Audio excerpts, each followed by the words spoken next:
You know that person who responds to happy birthday with just thanks and keeps scrolling?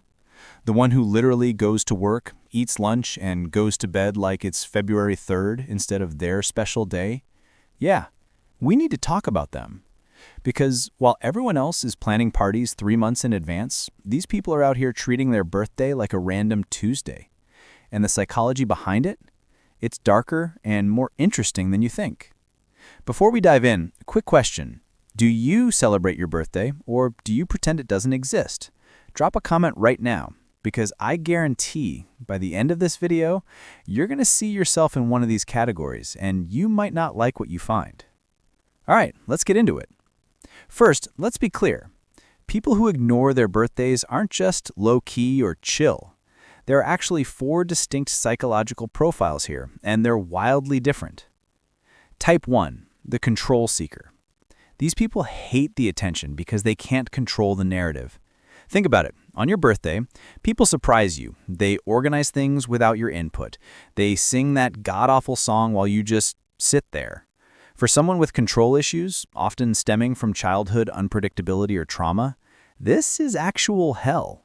They'd rather ignore the day completely than endure 2 minutes of unscripted attention. Type 2, the disappointment avoider. Here's where it gets sad. These are people who've been let down so many times that they've just opted out. Maybe their parents forgot their birthday as a kid. Maybe friends bailed on plans one too many times. Maybe they threw themselves a party once and nobody showed up. So now they don't celebrate because if you don't expect anything, you can't be disappointed. It's preemptive emotional self-defense. They've literally trained themselves to devalue the one day that's supposed to be about them because hoping for something good feels more dangerous than feeling nothing at all. Type 3, the existential avoider. Okay, this one's interesting. Some people ignore their birthdays because they're terrified of time passing. Each birthday is a loud, unavoidable reminder that you're 1 year older, 1 year closer to 30, 40, 50, to death. For people with thanatology, fear of death, or those experiencing a quarter-life or midlife crisis, birthdays trigger intense existential anxiety. They look in the mirror and think, what if I actually accomplish this year? And when the answer doesn't feel good enough, avoidance becomes the coping mechanism.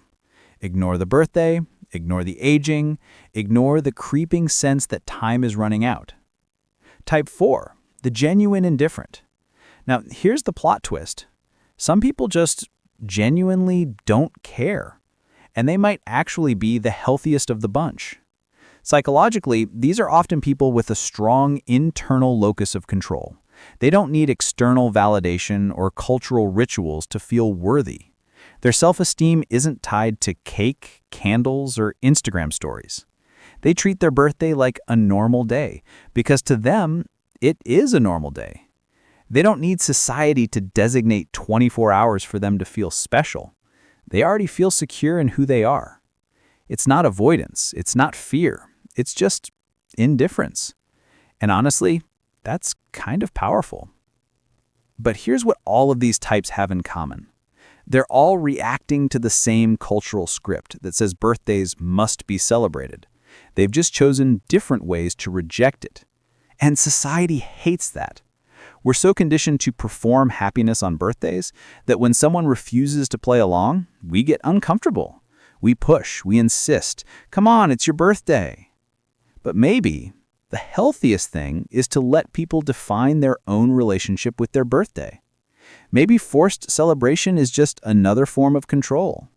So if you're someone who does ignore your birthday, ask yourself, am I avoiding pain or am I genuinely content? Am I protecting myself or punishing myself? Is this choice giving me peace or is it costing me connection? Because here's the thing, you don't owe anyone a celebration, but you also don't have to carry childhood wounds or existential dread alone. If this hit home, send it to that friend who doesn't do birthdays. They'll either love you or block you, but either way, you made them think. Drop a comment telling me which type you are, and subscribe, because we're just getting started digging into the psychology behind the things we all do, but never talk about. See you in the next one.